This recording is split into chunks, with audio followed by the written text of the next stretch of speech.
It was upon a dreary evening in November, in that year which immediately followed my return from my second sojourn in Afghanistan, that the singular and altogether grotesque case of the Grice Patersons was first brought to our attention.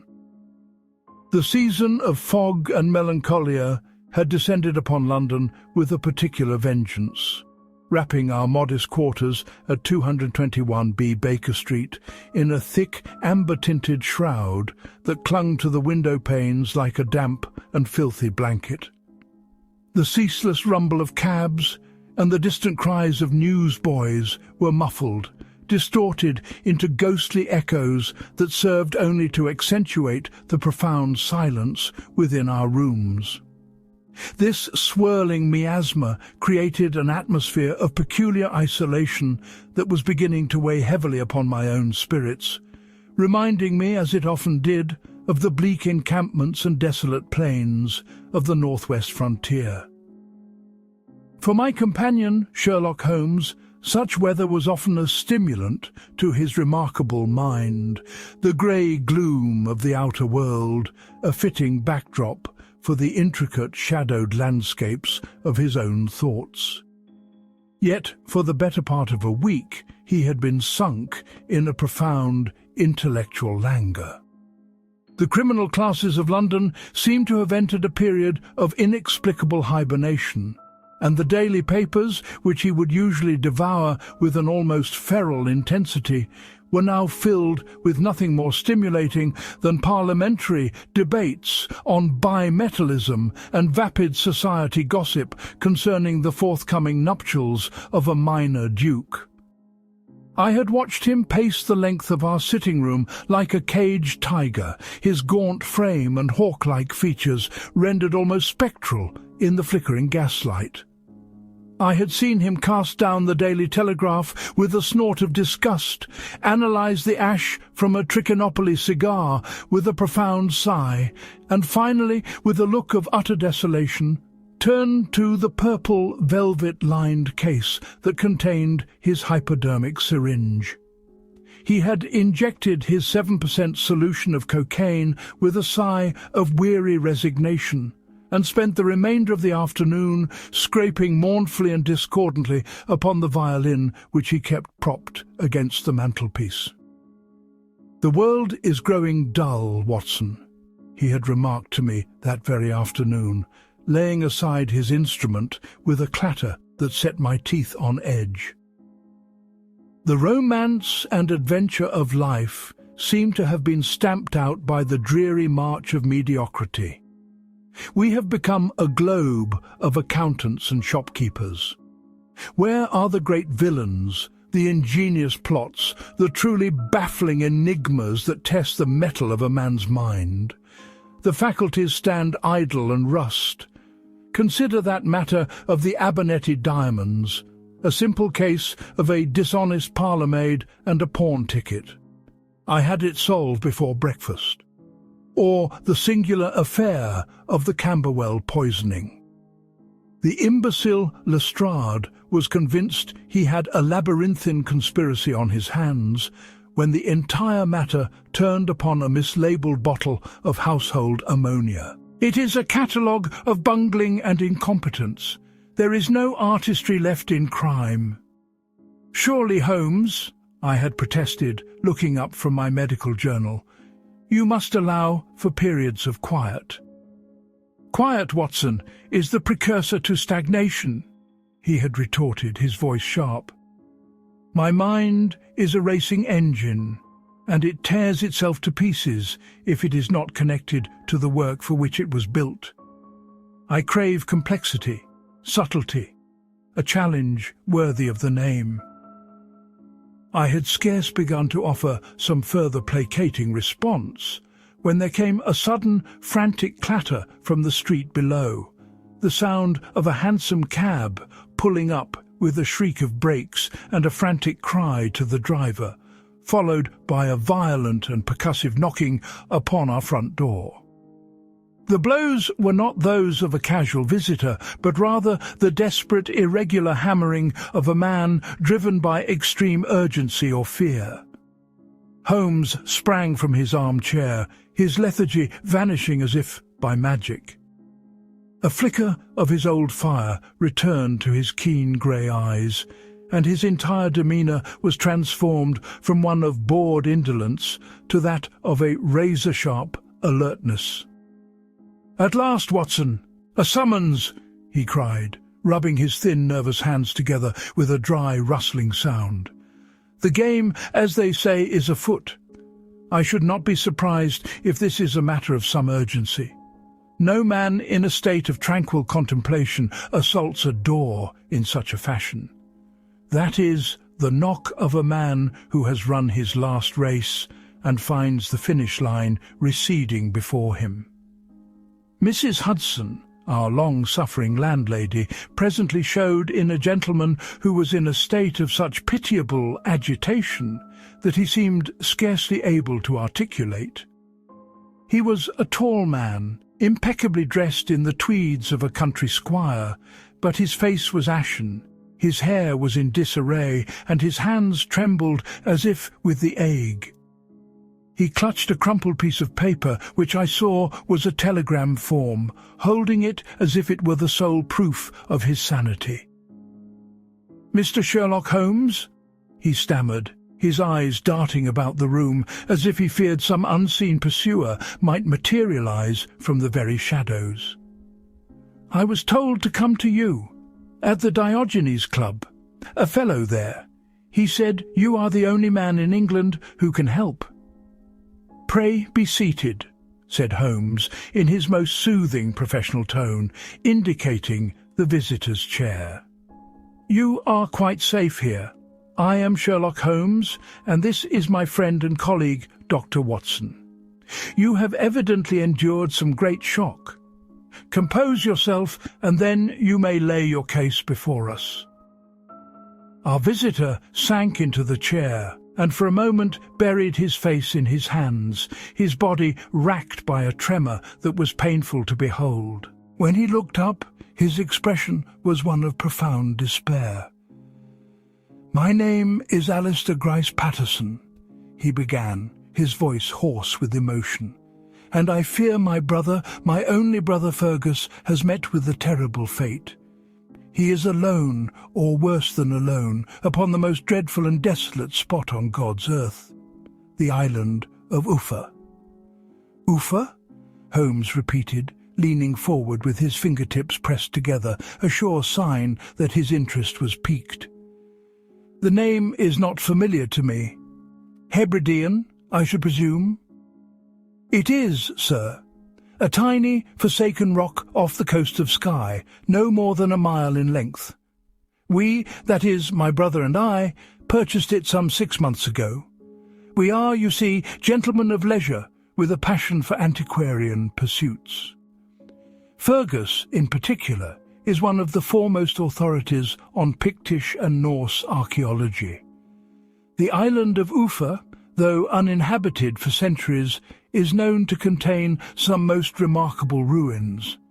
A broch tower, several standing stones, and what local legend purports to be the untouched burial mound of a Viking sea king known as Uffa the Silent."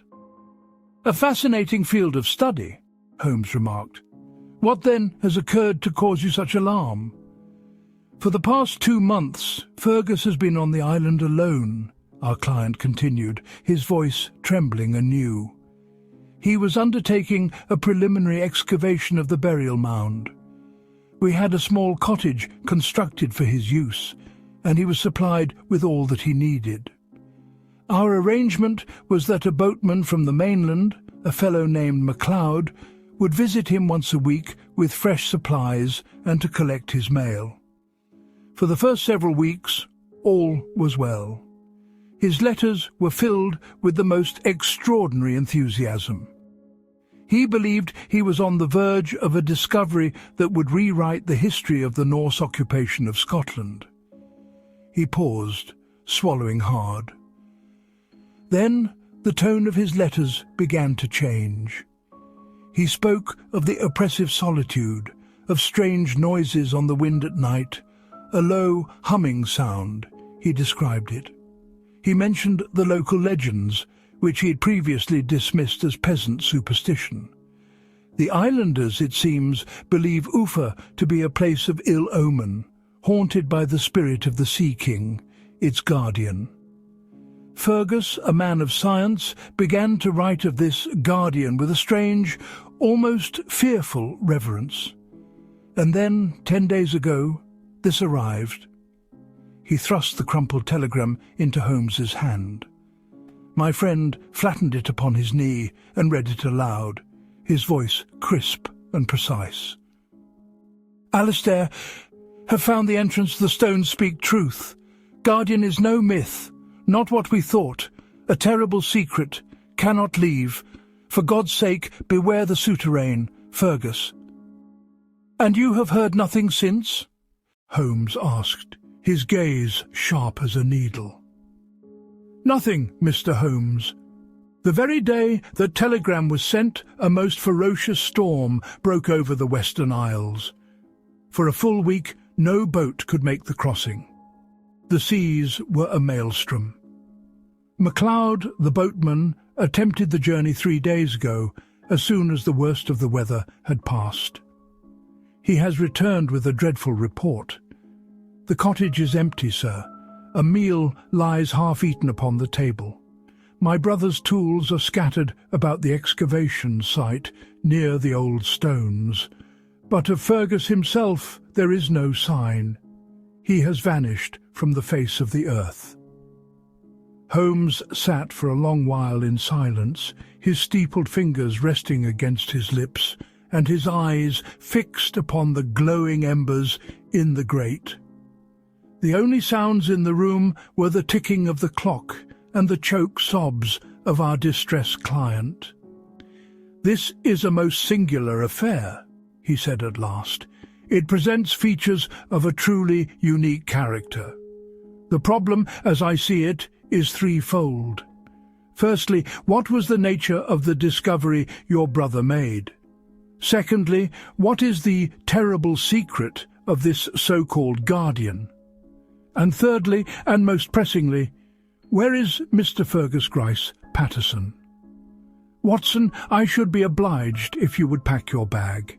A journey to the Hebrides seems not only necessary, but inevitable. Mr. Grice Paterson, we shall meet you at Euston Station for the 9 o'clock express to Glasgow." Our journey north was a sombre affair. Alistair Grice Paterson was too consumed by anxiety for conversation, and Holmes was lost in that profound and silent state of concentration that I knew so well. He had brought with him a sheaf of papers, which proved to be monographs on Celtic runes and archaeological surveys of the Scottish Isles, and these he studied with an intensity that rendered him oblivious to the world outside the carriage window. It was only as our train rattled through the desolate beauty of the Scottish Highlands that he finally spoke. "The key, Watson, as it so often is, lies in separating the impossible from the improbable. The islanders speak of a spectral guardian. Our client's brother, a man of science, comes to believe in it. Yet spirits do not send men telegrams, nor do they leave a cottage in disarray. We must look for a corporeal agent. The guardian is a man, Watson, a man of flesh and blood." "But for what purpose, Holmes? What motive could there be?" "Ah, that is the question. Greed is the most likely. What if this tomb of Uffa the Silent contained not merely bones and pottery, but treasure? A Viking hoard, perhaps. Such a prize would be more than enough to turn a man's head, to drive him to desperate measures to secure it for himself. Within 2 days we had completed our long journey and found ourselves in the small, wind-swept fishing port from which the island of Uffa was serviced. There we met the boatman MacLeod, a hulking, bearded giant of a man with melancholic eyes and a manner that was both taciturn and deferential. he confirmed his earlier report, adding that he had found the door to the cottage swinging open in the wind, and that a profound and eerie silence hung over the entire island.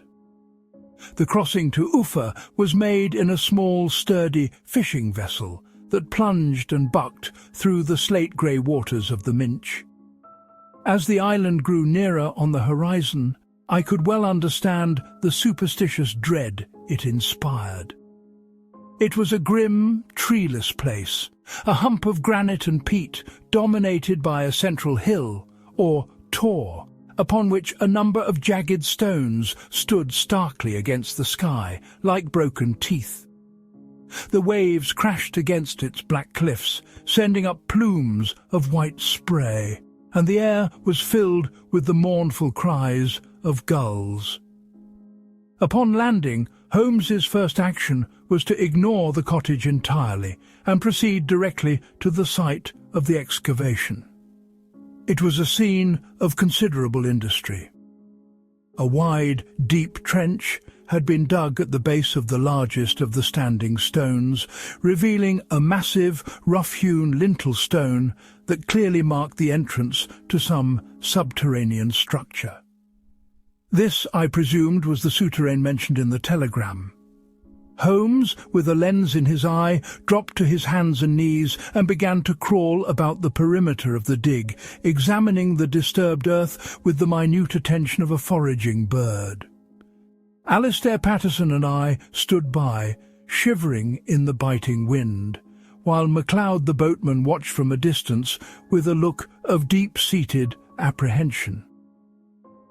"Interesting," Holmes murmured, more to himself than to us. He pointed to a set of footprints preserved in a patch of damp clay. "These, I take it, are your brother's boots, Mr. Patterson? A size 9, with a distinct wear on the outer heel." "Yes, that is correct," Alistair affirmed, peering down. "And these," Holmes continued, indicating another set of tracks, "are very different. Considerably larger, a size 12 at least. But more than that, the impression is oddly shallow and blurred at the edges, as if the wearer had wrapped his boots in some sort of cloth. Burlap, I should venture." He moved towards the souterrain entrance. The great stone lintel was dark with damp, but upon its surface I could see a series of fresh scratches. Holmes ran his fingers over them lightly. "And here," he said, straightening up, "we have traces of a resinous, aromatic substance. Pine resin, unless I'm very much mistaken. Now, why should a man wish to seal the entrance to a tomb with pine resin and burlap-wrapped boots?" Leaving this cryptic question hanging in the air, he turned his attention to the cottage. As MacLeod had described, it was empty, with a half-eaten meal of bread and cheese on the table. Books and papers were scattered across a large desk. Holmes moved amongst them with a delicate touch, his eyes scanning every page. "Your brother was a diligent scholar, Mr. Patterson," he remarked, holding up a notebook. "Here are his notes. They detail his discovery of the souterrain entrance, and then... this is what I was seeking." He pointed to the last entry, scribbled in a hasty, almost illegible hand. It read, "MacLeod grows more sullen each visit. He watches me. I see him from the window, standing on the cliffs, staring at the dig. He asks too many questions about what I have found. The humming at night is louder now. I do not believe it is the wind. I feel as though the island itself is watching me, waiting. The Guardian is real, but it is not Uffa. It is him." "Good heavens!" cried Alistair Patterson. "He suspected MacLeod." "He did more than suspect, sir. He knew," said Holmes grimly, "and I fear he paid the price for that knowledge. Watson, your service revolver, if you please. We are about to descend into the tomb of Uffa the Silent." "MacLeod?" he called out, his voice ringing with sudden authority. "We require your assistance with the lanterns." The big boatman started, a flicker of something, was it fear, crossing his features. But he obeyed, and a few minutes later the three of us stood before the dark, gaping maw of the souterrain. The air that issued from it was cold and musty, redolent with the scent of ancient earth and decay. With Holmes in the lead, holding a lantern high, we stepped over the threshold and into the suffocating blackness. The passage was narrow and low, its walls constructed of massive, unmortared stones. It sloped downwards deeper and deeper into the heart of the hill. After some 20 yards, it opened into a small circular chamber, the roof of which was a masterpiece of corbelled stonework. The chamber was empty, save for a pile of rubble in one corner. My heart sank. Had we come all this way only to find a rifled tomb and another dead end? But Holmes was not looking at the chamber itself. His attention was fixed upon the flagstones of the floor. One of them, a large, flat slab, was slightly raised from the others. He handed his lantern to me and, inserting his fingertips into the crack, gave a mighty heave. With a grating shriek of stone on stone, the slab tilted upwards, revealing another, darker opening beneath. "The true burial chamber," Holmes whispered, his voice echoing in the confined space. "And the hiding place of our quarry." He took back the lantern and shone its beam into the abyss. And there, lying upon a bed of mouldy furs and bound with thick ropes, was a man. His face was pale and bearded, his eyes wide with a mixture of terror and disbelief. It was Fergus Grice Paterson, alive. As I started forward to help the poor fellow, Holmes threw out an arm to stop me. "Wait, Watson," he said in a low, tense voice. "We are not alone." He swung the lantern beam towards the entrance of the passage through which we had come. Framed in the opening, his massive form blocking out all light, stood MacLeod the boatman. In his hand he held a heavy iron-headed gaff hook, and his face, illuminated from below by the lantern light, was a mask of murderous rage. "So, the London detective is as clever as they say," the boatman snarled, his voice a low growl. "You should have stayed in your grimy city. This island does not give up its secrets easily." "The secret of the Viking gold, MacLeod?" Holmes replied, his tone as cool and sharp as ice. "Or should I say, the treasure of your ancestors? You are no mere boatman, are you? You are the last descendant of Uffa, the Silent, and you have guarded this place your entire life." A look of astonishment crossed the giant's face. "How could you know that?" "It was a simple deduction," said Holmes. "Your name, MacLeod, son of Leod, is of Norse origin. You live a simple life, yet you possess a knowledge of this island that is profound. You used the local superstitions, which you yourself likely cultivated, to frighten away any who might stumble upon your secret. The humming noise was no doubt a simple Aeolian harp, a device of strings set in a cliff crevice to vibrate in the wind, a clever trick to create a supernatural effect. You watched Mr. Grice Paterson, and when you realized he was on the brink of finding the true burial chamber, you acted. You overpowered him during one of your visits, drugged him, likely with a laudanum tincture from his own medical supplies, and concealed him in this hidden vault. The burlap-wrapped boots were to disguise your tracks, and the pine resin, a substance common to a boatman, was to seal the slab and mask any sound he might make.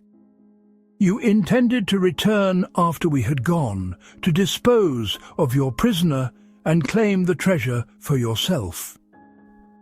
"It is my birthright," MacLeod roared, taking a step forward into the chamber. "For generations my family has protected it. It was not for the likes of him to disturb the master's sleep." "The law may take a different view," said Holmes calmly. "Now, I must ask you to put down that hook. Watson has you covered with his revolver." For a terrible moment the boatman hesitated, his eyes blazing with a fanatic's light. I felt the familiar cold weight of the Webley in my hand, and my thumb found the hammer. But then, with a great shuddering sigh, the fight seemed to go out of him. The gaff hook clattered to the stone floor, and the giant slumped against the wall, his head bowed in defeat. Our return to Baker Street 2 days later was a far more cheerful affair. Mr. Fergus Grice Paterson, though shaken by his ordeal, was recovering well, and his brother was beside himself with gratitude. The authorities on Skye had taken MacLeod into custody, and the burial chamber had been properly sealed, pending the arrival of experts from the National Museum of Antiquities. For his part, Fergus confirmed that he had indeed found a magnificent hoard of Viking silver and gold artifacts, a discovery which would, in time, make him famous. That evening, as a welcome fire crackled in the hearth, dispelling the last of the Hebridean chill, I pressed Holmes for the final details that had eluded me. "It was the telegram that first put me on the right path, Watson," he explained, lighting his favourite clay pipe. "Consider the wording. Guardian is no myth, not what we thought." Fergus, the man of science, had discovered that the Guardian was not a ghost, but a real person. Beware, the souterrain was not a warning against some supernatural entity within, but a desperate clue that the souterrain itself was the key to the danger, the place where his captor intended to conceal him. "And your deduction about MacLeod's ancestry?" I asked. "A trifle," he said with a wave of his hand, though it added a certain romantic flair to an otherwise sordid case of greed. The true linchpin was the pine resin. It is a substance with a limited number of common uses. It is used by cobblers, by violinists, and by those who work with boats and ropes. Given our location, a boatman was the most logical conclusion. From there, everything fell into place. MacLeod was the only person with regular, legitimate access to the island. He had the strength, the motive, and the local knowledge to carry out such a plan. It was a perfectly constructed little puzzle, and I must confess it has done a great deal to alleviate my recent ennui. He puffed thoughtfully on his pipe for a moment, and a wry smile played upon his thin lips.